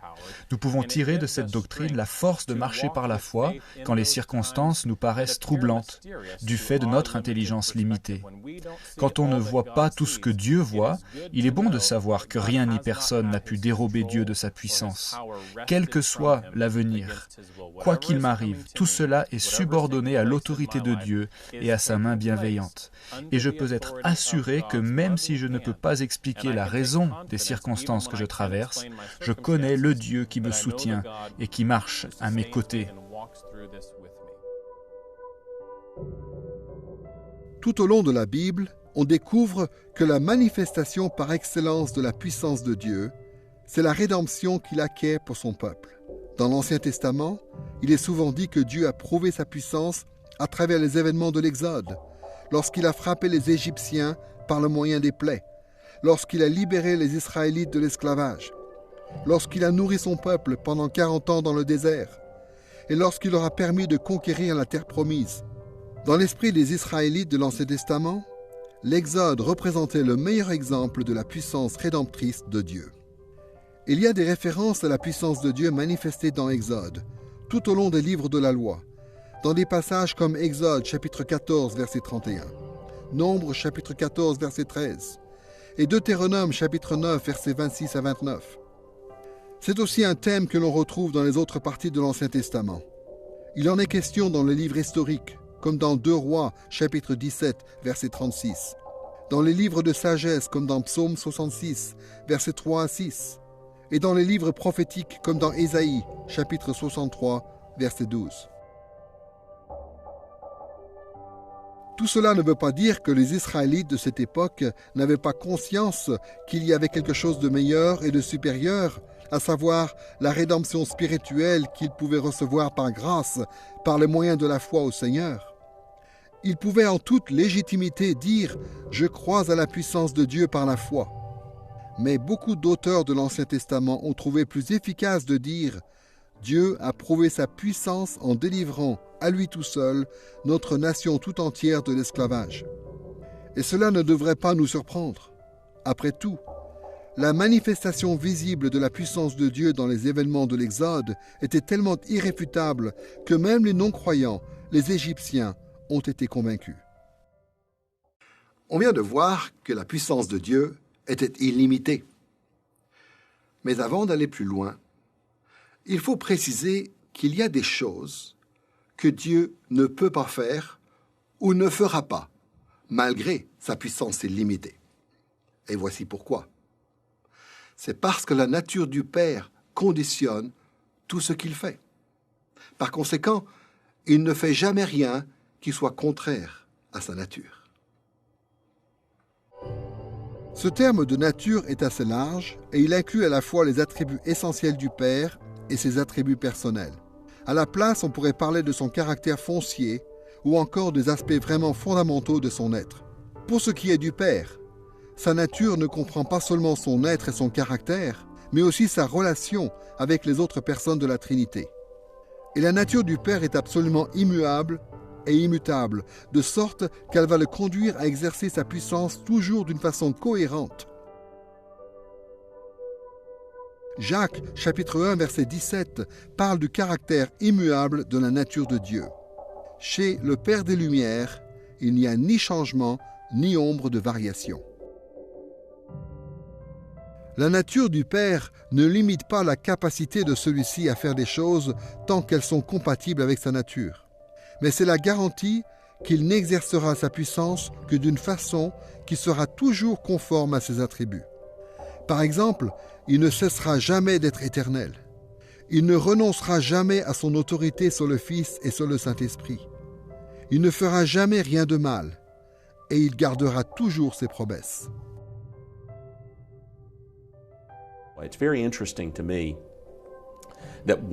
Je trouve qu'il est très intéressant de remarquer qu'un des facteurs qui a favorisé le développement de la science moderne, c'est l'idée que Dieu agit aujourd'hui de la même façon qu'autrefois. À l'inverse de cette idée, on a l'animisme, l'idée qu'il y a de nombreux dieux et que les dieux habitent dans les éléments de ce monde, et que Dieu est donc totalement imprévisible. Et si Dieu est totalement imprévisible, il est impossible d'étudier le monde, parce qu'on ne sait pas si le monde va fonctionner d'une certaine façon aujourd'hui, et puis d'une autre demain. Mais si Dieu est immuable, alors on peut vraiment se mettre à étudier le monde et à chercher à comprendre comment Dieu l'a fait et comment ça marche. Et donc, c'est le fait de croire à l'immutabilité de Dieu qui a permis le développement de la science moderne.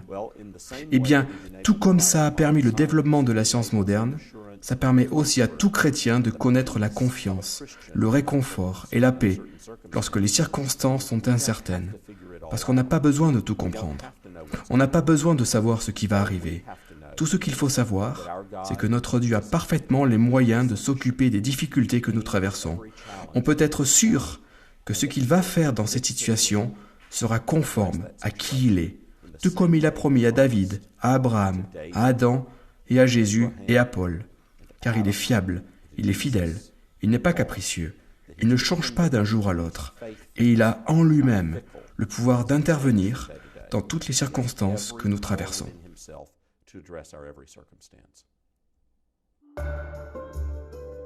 Nous venons de parler du caractère illimité de la puissance de Dieu, et nous allons maintenant parler du fait que sa puissance est inégalée, c'est-à-dire que Dieu seul est omnipotent.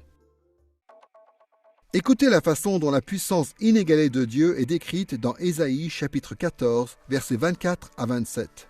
« L'Éternel des armées l'a juré en disant, « Oui, il en sera comme j'en ai l'intention. Il arrivera ce que j'ai résolu. Je briserai l'Assyrien dans mon pays. Je le piétinerai sur mes montagnes. Son joug leur sera ôté, et son fardeau sera ôté de leurs épaules. Voilà la résolution prise contre toute la terre. Voilà la main tendue sur toutes les nations. L'Éternel des armées a pris cette résolution. Qui l'annulera? Sa main est étendue. Qui la détournera? » Notez bien dans ce passage que la description de la puissance illimitée de Dieu est suivie d'une parole qui affirme que lui seul est omnipotent. Il n'y a personne qui puisse le contrecarrer, personne qui puisse résister à sa main. Le fait que la puissance du Père soit inégalée découle logiquement du fait qu'il n'y a qu'un seul vrai Dieu. C'est sûr que s'il existait une autre entité qui a une puissance illimitée, le statut de Dieu en tant que seul Dieu pourrait être remis en cause. Après tout, un être qui aurait une puissance illimitée, ou bien serait un être divin, ou bien pourrait se rendre divin en vertu de sa propre puissance.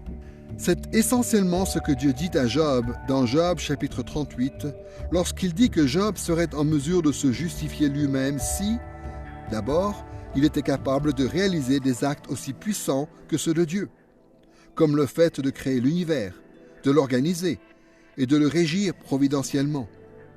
Mais la réalité, c'est qu'il n'y a que Dieu qui soit véritablement divin, et par conséquent, il n'y a que Dieu qui ait un pouvoir illimité. Malheureusement, de nos jours, il y a beaucoup de chrétiens bien intentionnés qui nient la toute-puissance de Dieu. Ils se méprennent sur le sens des Écritures et s'imaginent que Dieu fait tout ce qu'il peut pour sa création. Mais l'omnipotence de Dieu représente dans l'Écriture un enseignement merveilleusement pratique. Quand le peuple est en difficulté, il en appelle au secours de Dieu parce que les gens savent que Dieu a le pouvoir de sauver.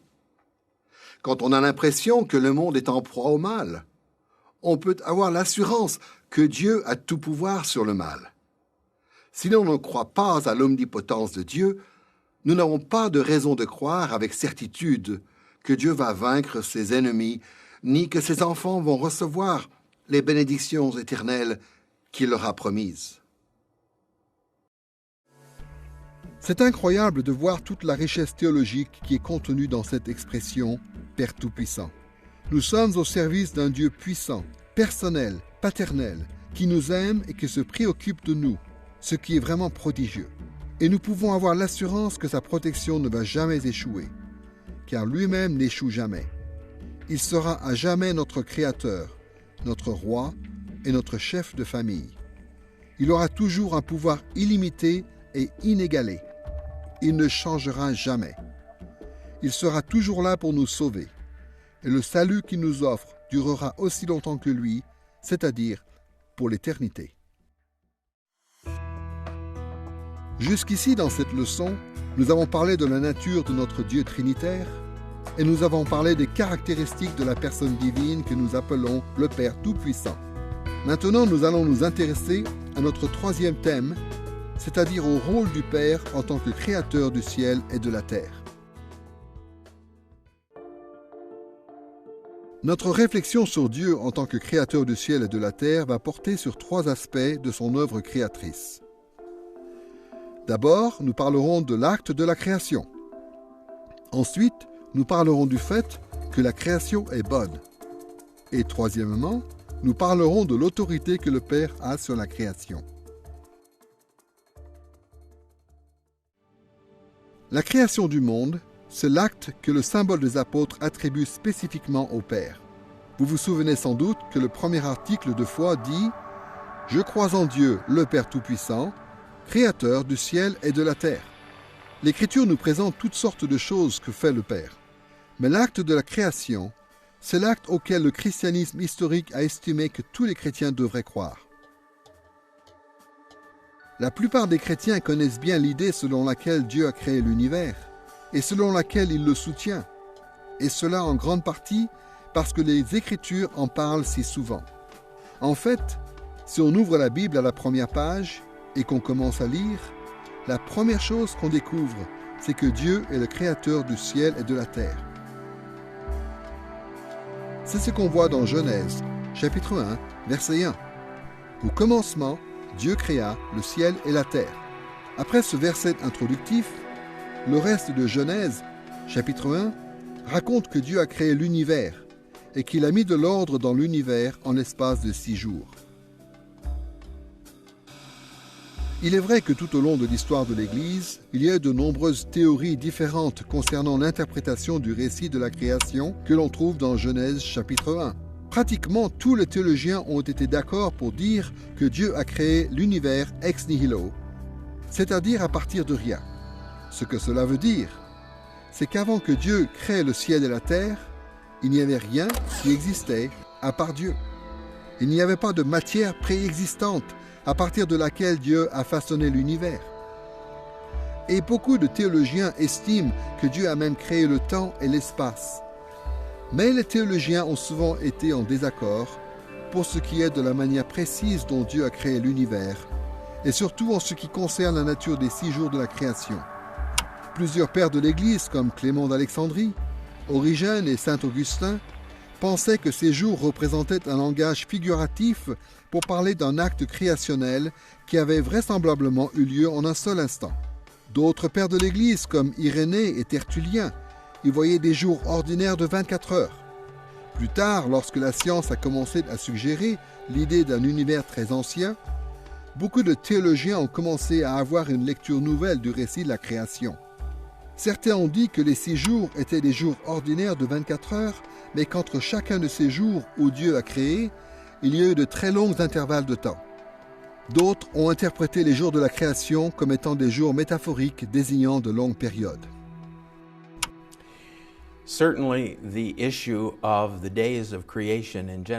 Il est certain que la question des jours de la création dans Genèse, chapitre 1, est une question délicate qui a fait l'objet de bien des polémiques. Je pense qu'un des problèmes consiste à savoir de quel genre de littérature il s'agit. Est-ce que c'est un genre littéraire destiné à nous rapporter des faits sensibles, c'est-à-dire des faits qui ont un rapport avec nos sens, ou bien est-ce destiné à nous enseigner un fait spirituel? Alors c'est sûr qu'il ne faut pas faire comme si ces deux aspects étaient incompatibles. Dieu est le créateur de ce monde, et donc les deux aspects devraient être complémentaires. Mais si on lit Genèse 1 comme un texte scientifique, on ne va pas l'interpréter de la même façon que si on le lit comme une présentation du sens et de la nature de la création. Pour l'Église primitive et pour les chrétiens qui récitaient le symbole des apôtres, ce qui semble avoir été le plus important, c'est de savoir que Dieu, et Dieu seul, sous la direction de la personne du Père, a créé l'univers tout entier et soutient l'univers tout entier, ce qui inclut les réalités matérielles et les réalités spirituelles, avec tout ce qui leur est propre en termes de substance et de créature. C'est précisément sur cette idée que les Lévites ont insisté dans Néhémie chapitre 9 verset 6. Écoutez bien ce qu'ils disent. C'est toi, Éternel, toi seul, qui as fait les cieux des cieux et toute leur armée, la terre et tout ce qui est sur elle, les mers et tout ce qu'elles renferment. À tout cela, tu donnes la vie, et l'armée des cieux se prosterne devant toi. Comme on le voit ici, c'est Dieu seul qui a créé l'univers. Et c'est Dieu seul qui continue à donner la vie à tout ce qui existe. Il soutient l'univers qu'il a créé. Alors il est important de préciser que même si c'est le Père qui a dirigé la création du ciel et de la terre, et qui dirige leur existence aujourd'hui, ces actes impliquent toute la Trinité, et cela de plusieurs façons. Par exemple, le Fils a été en quelque sorte l'instrument par lequel le Père a créé le monde, et par lequel il continue de soutenir le monde. Voyez la façon dont l'apôtre Paul décrit cette réalité dans 1 Corinthiens chapitre 8 verset 6.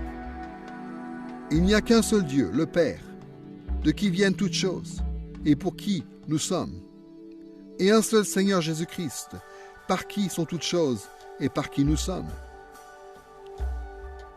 Ici, Paul explique que le Père est à l'origine de la création. La création vient de lui, mais elle vient par le Fils. Nous subsistons parce que le Père soutient notre vie par le Fils. Le rôle du Saint-Esprit est moins explicite dans l'Écriture. Son rôle est sous-entendu dans des passages de l'Ancien Testament qui font référence à l'œuvre de l'Esprit de Dieu. À l'époque de l'Ancien Testament, le Saint-Esprit n'avait pas encore été clairement révélé comme étant une personne distincte au sein de Dieu. Néanmoins, le Nouveau Testament nous apprend qu'il agissait déjà dans le monde pour accomplir la volonté de Dieu. C'est quelque chose que nous voyons dans des passages comme celui de Marc, chapitre 2, verset 36, qui parle du Saint-Esprit qui inspire les auteurs de l'Ancien Testament, ou encore Actes chapitre 2, verset 2 à 17, où Pierre fait comprendre à son auditoire que que le Saint-Esprit était à l'origine de la prophétie et des dons spirituels, même dans l'Ancien Testament. Donc, quand on lit des passages de l'Ancien Testament qui mentionnent l'Esprit de Dieu, il est raisonnable d'en déduire que ces passages anticipent la révélation plus complète du Saint-Esprit en tant que personne divine distincte. Par exemple, dans Genèse, chapitre 1, versets 2 et 3, nous lisons ceci. « La terre était informée vide. Il y avait des ténèbres à la surface de l'abîme, mais l'Esprit de Dieu planait au-dessus des eaux. Dieu dit que la lumière soit, et la lumière fut. » Dans ce passage, l'expression « l'Esprit de Dieu » désigne Dieu dans toutes ses personnes. Mais avec l'éclairage du Nouveau Testament, on peut y voir une allusion particulière à la personne du Saint-Esprit et à son activité. Nous avons donc parlé du Père en tant que créateur, et cela du point de vue de l'acte de la création. Maintenant, nous allons en parler par rapport au fait que la création est bonne. Beaucoup de religions et de philosophies enseignent que l'univers matériel est amoral, c'est-à-dire qu'il n'est ni bon ni mauvais. D'autres disent que le monde est mauvais. Par exemple, les philosophies païennes de l'époque de l'Église primitive enseignaient, pour un grand nombre d'entre elles, que l'univers matériel était corrompu et que pour être véritablement sauvé, il fallait que l'homme soit délivré de son propre corps. Cette vision négative du monde est une des raisons pour lesquelles le symbole des apôtres insiste sur le fait que Dieu a créé le ciel et la terre. D'après la Bible, l'univers est la création de Dieu, une création bonne qui reflète le caractère de Dieu qui est lui-même bon. Dans Genèse, chapitre 1, le texte affirme que la création est bonne, au verset 4, 10, 12, 18, 21, 25 et 31, soit 7 fois en tout. Et la 7e fois, l'Écriture dit que la création tout entière n'est pas juste bonne, mais très bonne. C'est ce qu'écrit Moïse dans Genèse, chapitre 1, verset 31. Dieu vit alors tout ce qu'il avait fait, et voici, c'était très bon. Malheureusement, peu de temps après que Dieu ait créé le monde, Adam et Ève ont péché contre Dieu lorsqu'ils ont mangé du fruit de l'arbre de la connaissance du bien et du mal. Et le péché des hommes a eu pour conséquence de placer toute la création sous la malédiction de Dieu. Il y a un texte qui en parle, qui se trouve dans Genèse, chapitre 3, versets 17 à 19, où Dieu dit ceci à Adam. « Le sol sera maudit à cause de toi. C'est avec peine que tu en tireras ta nourriture tous les jours de ta vie. Il te produira des chardons et des broussailles, et tu mangeras l'herbe de la campagne. C'est à la sueur de ton front que tu mangeras du pain. » À cause du péché d'Adam, Dieu a maudit le sol, si bien que l'agriculture est devenue difficile, ce qui a obligé Adam et le reste de l'humanité à travailler dur pour obtenir leur nourriture. Et cette malédiction du sol n'était pas limitée à l'agriculture, elle a touché le monde entier, sous tous ses aspects. L'apôtre Paul parle de ce problème dans Romains chapitre 8, quand il explique que la rédemption des croyants par Jésus-Christ entraînera en fin de compte le rétablissement de la création tout entière. Écoutez ce que dit Paul dans Romains chapitre 8, versets 20 à 22. « Car la création a été soumise à la vanité, avec une espérance. Cette même création sera libérée de la servitude de la corruption.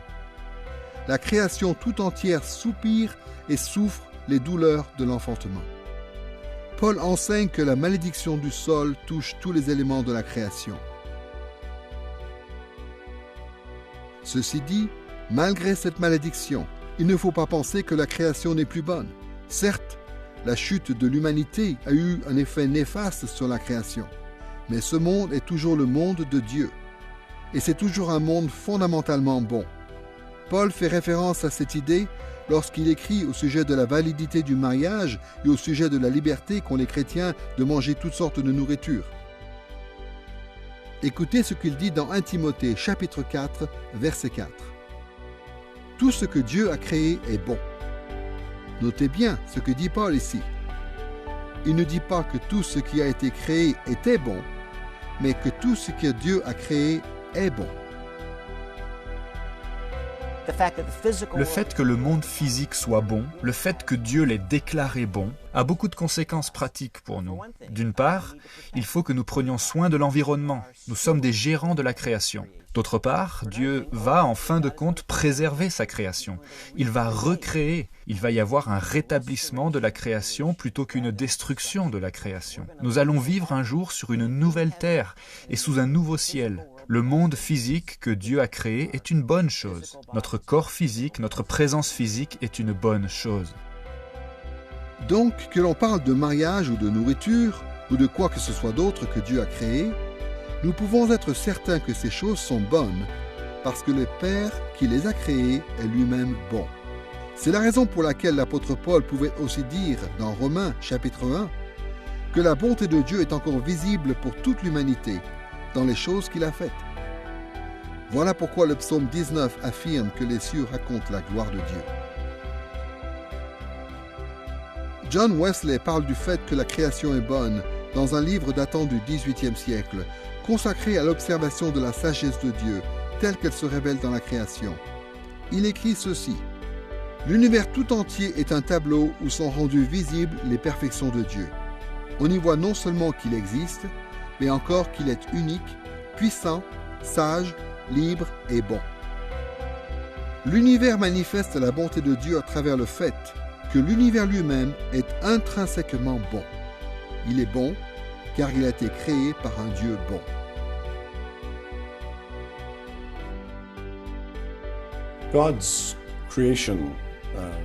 La création de Dieu reflète la bonté de Dieu. Cela veut dire tout d'abord que la création n'est pas en elle-même quelque chose de mauvais. Le mal n'est pas inhérent à la matière. Mais ça veut aussi dire que quand Dieu a créé le monde, il l'a créé très bon. Il y a de la beauté dans la création. Alors bien sûr, cette beauté est quelque peu gâchée à cause de la chute. Il y a des ronces et des chardons, et la sueur du visage. Ces choses qui montrent que la création a été déformée. Mais en tant que chrétiens, nous avons commencé, ou du moins Dieu a commencé à travers nous, à restaurer cette création. Nous sommes une nouvelle création en Jésus-Christ. Et pour reprendre les paroles d'un certain cantique, nous les chrétiens, nous voyons quelque chose que ceux qui sont sans Christ n'ont jamais vu. Nous voyons la création comme étant l'ouvrage de Dieu. Et donc, en tant que chrétiens, nous voyons, dans la création elle-même, une dimension d'art, de beauté, de structure, de cohérence, d'harmonie. Et c'est ce que nous allons voir lorsqu'il y aura une nouvelle terre et de nouveaux cieux, lorsque la création de Dieu aura été entièrement renouvelée, et que nous pourrons profiter de la création exactement comme Dieu souhaite que nous en profitions.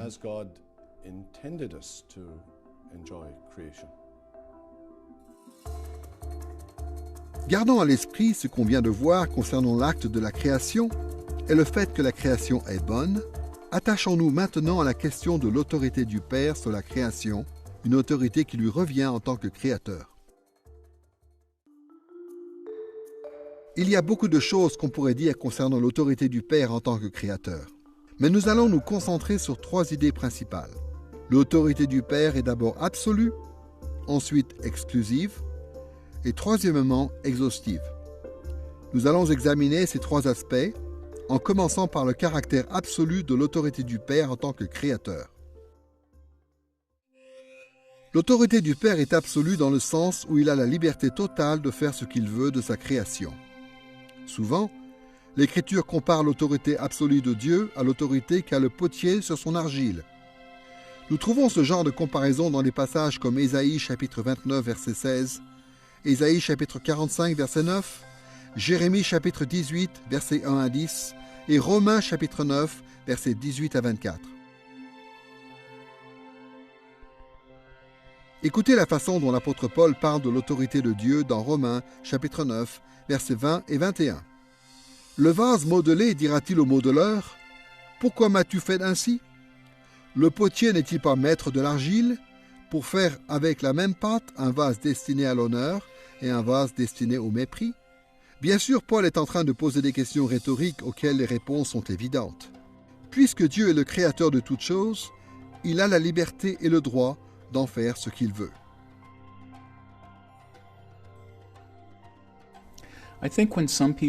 À mon avis, lorsque certaines personnes entendent ce que la Bible dit concernant l'autorité suprême que Dieu a sur tout ce qui se passe dans le monde, ces gens-là se sentent peut-être menacés. Ils ont du ressentiment. Mais nous, les chrétiens, franchement, lorsque nous pensons à qui est Dieu, nous devrions être remplis de reconnaissance. Notre vie est entre les mains d'un Père infiniment sage et puissant, qui nous aime et qui a donné son Fils pour nous sur la croix. Cette réalité représente un incroyable réconfort lorsque nous traversons notamment des périodes de souffrance, des moments où nous nous demandons ce qui est en train de nous arriver. Même si nous ne comprenons pas tout ce qui se passe, si vous appartenez à Jésus-Christ, alors Dieu est votre Père et il vous aime. Et il vous garde en sécurité et il veille sur vous, quelles que soient les circonstances que vous traversez. Et c'est sûr que parfois, il nous arrive des choses incroyablement douloureuses ici-bas. Mais quoi qu'il vous arrive, Dieu garde le contrôle. Ces circonstances, il les a même, et est-ce que vous pouvez l'accepter au point où vous en êtes? Il les a même décrétées pour votre bien, pour votre sanctification. Les adversaires auxquels nous sommes confrontés dans la vie, Dieu en fait en quelque sorte nos amis, de sorte que nous en sortions plus que vainqueurs par celui qui nous a aimés. Nous ne sommes pas juste vainqueurs, mais plus que vainqueurs par celui qui nous a aimés. Donc Dieu prend nos épreuves et nos difficultés et il les utilise pour nous sanctifier, pour nous faire ressembler de plus en plus à Jésus-Christ. Il utilise ces circonstances dans notre vie pour nous rendre plus comme Christ. Hébreux, chapitre 12, il nous corrige comme un Père qui est bon, juste et sage. Je pense que le combat de la foi se trouve exactement là, bien souvent. Nous avons besoin de nous souvenir encore et encore que nous avons une grande valeur aux yeux de Dieu et que même si nous ne comprenons pas tout, il est en train d'utiliser ces choses douloureuses pour notre bien, pour notre édification, pour notre sanctification. Le Père a donc une autorité absolue, mais il a aussi une autorité exclusive sur tout ce qu'il a créé. Quand on dit que l'autorité du Père, en tant que créateur, est exclusive, cela veut dire qu'aucune créature n'a une autorité absolue. L'autorité absolue n'appartient qu'au Créateur et le seul Créateur, c'est Dieu. Non seulement cela, mais quand on considère la Trinité sous l'angle économique, le Père a aussi autorité sur les deux autres personnes de la Trinité. Écoutez par exemple ce que dit Jésus dans Jean chapitre 5, versets 26 et 27. En effet, comme le Père a la vie en lui-même, ainsi il a donné au Fils d'avoir la vie en lui-même, et lui a donné le pouvoir d'exercer le jugement, parce qu'il est Fils de l'homme. Jésus explique que l'autorité qu'il a de juger le monde lui a été déléguée par le Père. Cette autorité, en fin de compte, dépend du Père, et elle lui appartient exclusivement. Mais le Père a mandaté le Fils pour qu'il exerce ce jugement de sa part. Il y a une idée semblable dans 1 Corinthiens chapitre 15, verset 24, où l'on voit que le règne de Jésus sur l'univers est subordonné au règne suprême du Père. On est dans le même cas de figure en ce qui concerne le Saint-Esprit. Des passages comme Jean chapitre 16, verset 13, Romains chapitre 8, verset 11 et 1 Pierre chapitre 1, verset 2 nous montrent que le Saint-Esprit lui aussi fait la volonté du Père. Et tout comme l'autorité du Fils et l'autorité du Saint-Esprit leur ont été déléguées par le Père, de même l'autorité de tout être créé est une autorité déléguée. Les anges, les dirigeants terrestres et même les êtres humains ordinaires ont tous une certaine autorité. Mais cette autorité, quelle qu'elle soit, leur est déléguée par le Père, si bien que l'autorité du Père est toujours supérieure à celle des êtres créés. Non seulement l'autorité du Père sur l'univers est-elle absolue et exclusive, mais elle est aussi exhaustive. Dire que l'autorité du Père est exhaustive signifie que son autorité s'étend sur tout ce qu'il a créé, jusqu'au moindre détail. Cette réalité implique au moins deux choses importantes. D'abord, que tout le monde est soumis à l'autorité de Dieu. Il n'y a ni homme, ni aucun être créé qui ne soit pas dans l'obligation d'obéir à Dieu. Les anges et les hommes qui sont fidèles au Père reconnaissent son autorité et se soumettent volontairement à lui. Mais les démons et les hommes infidèles se rebellent contre lui et refusent de suivre ses commandements. Malgré cela, le jugement moral de Dieu s'applique à tout le monde.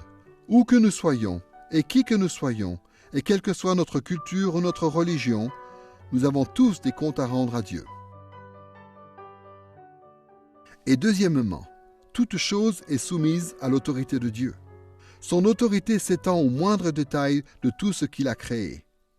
Puisque Dieu a créé toutes choses, il n'y a aucun élément de la création qui soit moralement neutre. Il a tout créé dans un but et lui a donné une qualité morale. Ce qui veut dire que quel que soit le sujet, quel que soit l'élément de la création dont il est question, il n'y a pas de neutralité morale. Si les éléments de la création assument la place et le fonctionnement que Dieu leur a destiné, ce qui est bon, soit ces choses se rebellent contre Dieu, et dans ce cas, c'est mal. De nos jours, beaucoup de chrétiens sont enclins à faire une distinction dans la vie entre ce qui est sacré et ce qui est profane. La plupart d'entre nous avons conscience que des choses sacrées comme l'Église, le culte, l'évangélisation, l'étude de la Bible sont sous l'autorité de Dieu. Nous nous efforçons aussi de respecter les commandements de Dieu dans nos familles et dans nos choix éthiques, considérant que ces choses sont sacrées elles aussi. Mais beaucoup de chrétiens ont tendance à penser que les commandements de Dieu ne s'appliquent pas aux domaines soi-disant profanes que sont la politique, l'éducation ou le travail. Alors que les passages comme Proverbes chapitre 3 verset 6, Ecclésiaste chapitre 12 verset 14 et 2 Timothée chapitre 3 versets 16 et 17 montrent que Dieu a des choses à dire concernant tous les aspects de la vie humaine et que son autorité s'étend sur tout ce que nous faisons.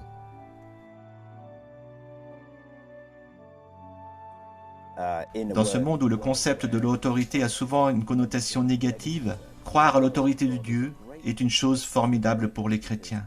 Car Dieu continue d'aimer le monde. Dieu continue de garder le contrôle.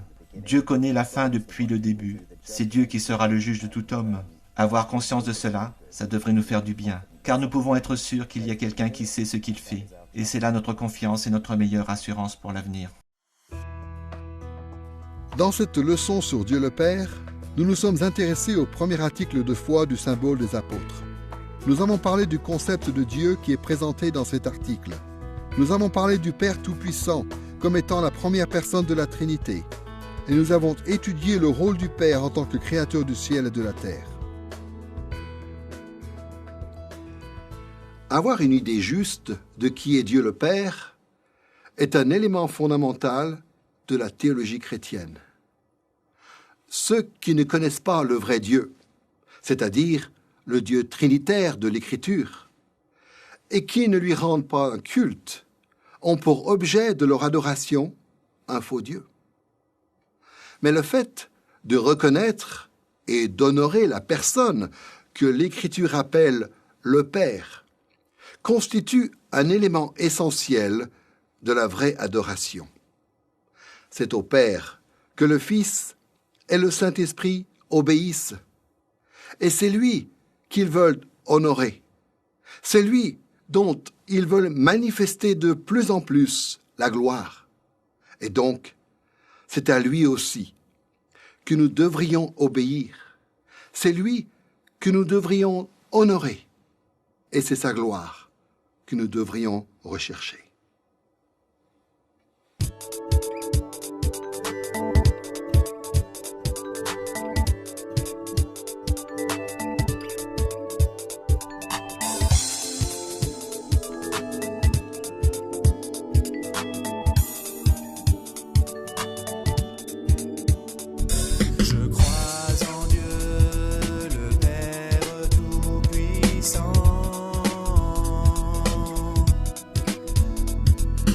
Créateur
universelle, la communion des saints, la rémission des péchés, la résurrection de la chair et la vie éternelle, la résurrection de